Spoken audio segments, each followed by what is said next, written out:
Millionerni ham ko'mdik, aravakashni ham ko'mdik, kachogini ham ko'mdik, pachag'ini ham ko'mdik, to'g'rimi?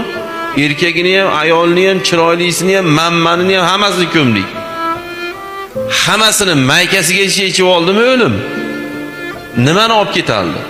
Bugun maqtangan qani pullari olib keta oldimi? Bugun shu uyi tufayli birovlarda mensimagan qasr uylarini olib keta oldimi? Qator mashinalarni olib keta oldimi? Obro'sini, kreslosini olib keta oldimi? Olib keta olmaydi ham. Olib ketgan bilan bir tiyin. Men dadamdan mana 570 ming dollar qopti deb 57 pachkani shunday qo'shib tiqib ko'maman desin, dadasini yonida turgan shag'al bilan 57 pachka dollari bir xil.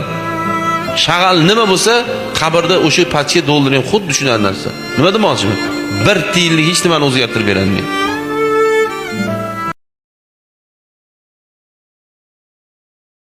Millioner